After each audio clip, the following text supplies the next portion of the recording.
ማንቸስተር ዩናይትዶች የአትላንታ ተጫዋች የሆነውን ኤደርሰንን ለማስፈረም ከስምምነት ላይ ደርሷል። ውድ ቻናላችን ቤተሰቦች እንኳን ወደ ቻናላችን በደህና መጣችሁ። ማንቸስተር ዩናይትዶች የአትላንታ ተጫዋች የሆነውን ኤደርሰንን ለማስፈረም ከስምምነት ላይ መድረሳቸውን ፋብሪዚዮ ሮማኖ እንደዚሁም ዴቪድ ኦሪስቲን በዘገባቸው ተናግረዋል። በቆይታችንም ይህንን ዝውውር የምንመለከት ይሆናል። እስከ መጨረሻ ደቂቃ ድረስ አብራችሁ ቆይታችሁ እንድትከታተሉት ያላችሁንም ሀሳብ አስተያየትም ኮሜንት ሴክሽን ላይ በመጻፍ እንድታሳውቁኝ ሰብስክራይብ፣ ላይክ፣ ሼር እያደረጋችሁም የቻናሉ ቤተሰብ እንድትሆኑ በአክብሮት እጠይቃለሁ። አሁን በቀጥታ ወደ ፕሮግራማችን የምናመራ ይሆናል። አብራችሁን ቆዩ። ማንቸስተር ዩናይትዶች የአትላንታ ተጫዋች ሆኖ ብራዚላዊ ኤደርሰንን ለማስፈረም ከስምምነት ላይ መድረስ ችሏል። ለዚህ ዝውውርም 40.5 ሚሊዮን ዩሮ በቀጥታ የሚከፈል እንደዚሁም ደግሞ እየታየ የሚጨመር 4.5 ሚሊዮን ዩሮ ለመክፈል ከስምምነት ላይ ደርሷል። በአጠቃላይ 50 ሚሊዮን ዩሮ ለዚህ ተጫዋች የሚያወጡ ይሆናል። በፓውንድ ስንቀየረው ደግሞ 35 ሚሊዮን ፓውንድ በቀጥታ የሚከፍለው ሲሆን 4 ሚሊዮን ፓውንድ ደግሞ እየታየ እንደ ተጫዋቹ ብቃት የሚጨመር ይሆናል። ተጫዋቹንም ለ4 ዓመት ሲደመር 1 ዓመት ኮንትራት ማስፈረም ችሏል። እቺ የምትጨመረው ዓመት እንደ ማንቸስተር ዩናይትድ ፍቃድ የምትጨመር ነች። ብቃቱን አይተው ሊያራዝሙለት ይችላሉ። ካልፈለጉም ደግሞ በ4 ዓመት ብቻ ከክለቡ ሊያሰናበቱ የሚችሉበት አማራጭ መቀመጥ ችሏል። ምንም እንኳን ማንቸስተር ዩናይትዶች ይህንን ተጫዋች ለማስፈረም ከስምምነት ላይ ቢደርሱም ነገር ግን ተጫዋቹ የማንቸስተር ዩናይትድ ንብረት የሚሆነው ወይም ደግሞ በማንቸስተር ዩናይትድ ማሊያ የምንመለከተው በቀጣይ የፈረንጆቹ ወር ላይ ነው። ይህም የሆነበት ምክንያት ደግሞ ማንቸስተር ዩናይትዶች ለኤደርሰን ያወጡት ሂሳብ በዚህ ዓመት የፋይናንሻል ይር እንዲካተትላቸው ስላልፈለጉ ነውና በቀጣይ ዓመት የፋይናንሻል ይር እንዲካተትላቸው ስለፈለጉ በቀጣይ ወር ላይ ይህንን ተጫዋች ማስፈረማቸውን ይፋ ያደርጋሉ ተብሎ ይጠበቃል። ኤደርሰንም የማንቸስተር ዩናይትድ የ2026 የክረምቱ የዝውውር መስኮት የመጀመሪያ ፈራሚ ሆኖ መመዝገብ ችሏል። ማንቸስተር ዩናይትዶች በዚህ የክረምቱ የዝውውር መስኮት መሀል ሜዳቸውን ለማጠናከር ከፍተኛ ስራን ይሰራሉ ተብሎ ይጠበቃል። በተለይ ደግሞ ካስሜሮ ክለቡን ለቋል፣ ኡጋርቴም ክለቡን ይለቃል ተብሎ ነው የሚጠበቀው። የዚህ ተጫዋች እንግዲህ ከፒኤስጂ ከመጣ በኋላ በማንቸስተር ዩናይትድ ቤት የተሳካ የውድድር ዘመን ማሳለፍ አልቻለምና በዛ ምክንያት እንግዲህ መሀል ሜዳውን ለማደስ ከፍተኛ ስራን ይሰራሉ ተብሎ ይጠበቃል። ለዛም ነው እንግዲህ ከአትላንታ ኤደርሰንን ያስፈረሙት። ከዚህ በኋላም እንግዲህ የዌስትሃም ዩናይትድ ተጫዋች የሆነውን ማቲያስ ፈርናንዴዝንም ለማስፈረም ፍላጎት አላቸው እየተባለ ይገኛል። ሌሎች ተጫዋቾች ጋርም ስማቸው እየተያዘ ነው የሚገኘው። ከነዚህ ተጫዋቾች መካከል ግን ቅድሚያ ኤደርሰንን ማስፈረም ችሏል። ኤደርሰንን ከተመለከት ነው በተለይ ደግሞ በአትላንታ ቤት በጣም አስደናቂ የሚባል እንቅስቃሴን ሲያደርግ መመልከት ይችለናል።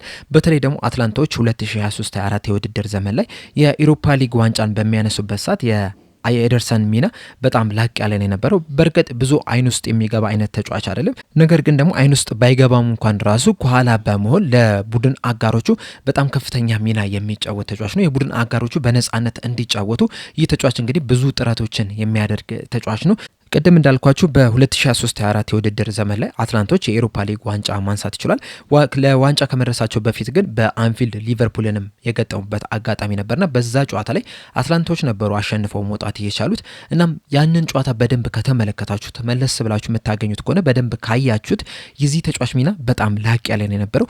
ሁሉም ቦታ ላይ ሲገኝ መመልከት እችለናል። በተለያዩ ቦታዎች ላይ እየተገኘም ደግሞ ኳሶችን እየነጠቀ አትላንቶች እንዲያጠቁም በጣም ትልቅ ጥረትም ሲያደርግ መመልከት ችለናልና አትላንቶች አሸንፈው እንዲወጡ የዚህ ተጫዋች ሚና በጣም ላቅ ያለ ነበርና በዛ ጨዋታ ላይ ኤደርሰን የነበረውን ሚና የነበረውን ብቃት በማንቸስተር ዩናይትድ ቤትም የሚደግመው ከሆነ ምናልባትም ማንቸስተር ዩናይትዶች ለዋንጫ ሲፎካከሩ ልንመለከት እንችላለን። ተጨማሪም ግን በዚህ ተጫዋች ላይ ሌላው መነሳት ያለበት ነጥብ ኤደርሰን እንደ ካስሜሮ አይነት 6 ቁጥር ተጫዋች አይደለም፣ ወይም ደግሞ ዲስትሮየር የምንለው አይነት የተከላካይ አማካኝ ተጫዋች አይደለም። ይበልጥ እሱን የሚገልጸው የቦክስ ቱ ቦክስ ወይም ደግሞ የሳጥን ወደ ሳጥን የሚሯሯጥ አይነት ተጫዋች ነው።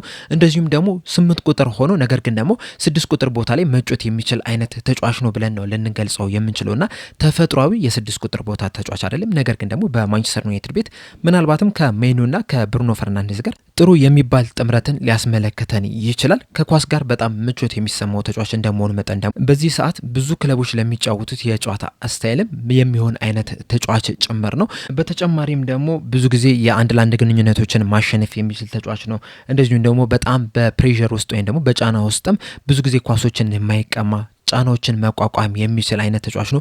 ኳስ በመንጠቅም የሚታማ አይነት ተጫዋች አይደለም። ብዙ ኳሶችን ሲነጥቅም መመልከትም እችለናልና ለማንቸስተር ዩናይትዶች በጣም ጥሩ የሚባል አዲሽን መሆን ይችላል። ጥሩ የስኳድ ተጫዋች መሆን ይችላል። ነገር ግን ደግሞ ማንቸስተር ዩናይትዶች ይህንን ተጫዋች የሚያስፈርሙት ለቋሚ 11 ነው ወይስ ለስኳዱ ነው ወይ የሚለው በጣም ትልቅ ጥያቄ ነው የሚለው። ምክንያቱም በዚህ ሰዓት ላይ እንግዲህ ማንቸስተር ዩናይትዶች የተለያዩ ተጫዋቾችን እየተመለከቱ ነው የሚገኙት። ከነዚህ መካከል ቅድም እንደነገርኳችሁ የዌስትሃም ዩናይትድ ተጫዋች የሆነው ማቲያስ ፈርናንዴዝ ቀዳሚ ስፍራ ላይ የሚቀመጥ ተጫዋች ነው። በተጨማሪም ከዚህ ቀደም የክሪስታል ፓላስ ተጫዋች የሆነውን አዳም ሞርተንን ማስፈረም እንደሚፈልጉም የተለያዩ መረጃዎች ሲነገር ነበርና ማንቸስተር ዩናይትዶች አሁንም ተጨማሪ የመሃል ሜዳ ተጫዋች ይፈልጋሉና ምናልባት ኤደርሰን በቀጣይ ዓመት የስኳድ ፕሌየር ሆኖ ልንመለከተው እንችላለን። እንደዛም ቢሆንም ግን ለማንቸስተር ዩናይትድ ጥሩ ፈራሚ ሊሆን የሚችልበትም እድል አለው። በእርግጥ ሙሉ ለሙሉ ይሳካለታል ማለት አይቻልም። በተለይ ደግሞ ማንቸስተር ዩናይትዶች ከዚህ ቀደም ሁለት ተጫዋቾችን ከአትላንታ ማስፈረም ይችላል። በውድ ዋጋም ነበረው ያስፈረማቸው። አንደኛው ሆይለንድ ነው፣ ሌላኛው ደግሞ አማድ ነው። ሆይለንድ እንደሚታወቀው ሳይሳካለት እንግዲህ ከማንቸስተር ዩናይትድ ቤት ሊለቅ ይችላል። አማድም እንግዲህ አጀማመሩ ላይ ጥሩ ነበረ፣ እንደዚሁም አንዳንድ ጨዋታዎች ላይም ጥሩ የሚባል ብቃቱንም ሲያስመለክተን ነበር። በተለይ ደግሞ በሩበን አሞሪም ስር የተሻለ የሚባል እንቅስቃሴን ካደረጉ ተጫዋቾች መካከል አንደኛው አማድ ነው። ነገር ግን ከቅርብ ጊዜያቱ ወዲህ ግን ጎሎችን ማስቆጠር ተስኖታል። በተለይ ደግሞ ከአፍሪካ ዋንጫ በኋላ ምንም አይነት ግብ አላስቆጠረም እና ምናልባትም በቀጣይ ዓመትም በቋሚነት ላይጀምር የሚችል ተጫዋች መካከል አንደኛው አማድ ነውና ምናልባትም ኤደርሰንም ወደ ማንቸስተር ዩናይትድ መጥቶ ሊሳካለትም ይችላል፣ ላይሳካለትም የሚችልበትም እድል አለ። ነገር ግን የተጫዋቹን ፕሮፋይል ከተመለከታችሁ በአትላንታም ያሳየውን እንቅስቃሴ ከተመለከታችሁ ለማንቸስተር ዩናይትድ ጥሩ ፈራሚ መሆን ይችላል።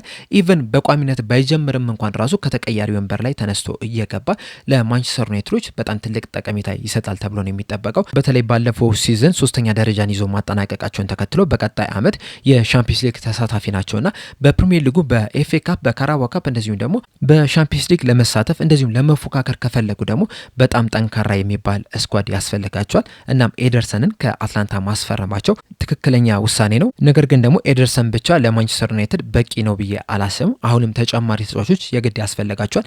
ቢያንስ አንድ ንጹህ ተፈጥሯዊ የሚባል 6 ቁጥር ተጫዋች የግድ ያስፈልጋቸዋል። ከዛ በተጨማሪም ደግሞ ስኳዱን ሊያጠናክር የሚችል ልምድ ያለው ተጫዋችንም ማስፈረም አለባቸው ብዬ አስባለሁ። እናንተስ በኤደርሰን መፈረም ምን ተሰማችሁ? እንደዚህ ከዚህ በኋላ ማንቸስተር ዩናይትዶች የትኛውን ቦታ ማጠናከር መቻል አለባቸው? ኤደርሰንስ መሀል ሜዳውን ለማጠናከር በቂ ነው ብላችሁ ታስባላችሁ? ሀሳብ አስተያየታችሁ እንዳለ ኮሜንት ሴክሽን ላይ በመጻፍ አሳውቁኝ። አሁን እኔ እዚህ ላይ አበቃው። በቀጣይ በሌላ እስከምንገናኝ ድረስ ሰብስክራይብ፣ ላይክ፣ ሼር ማድረግ እንዳትረሱ። ቸር ያቆየን።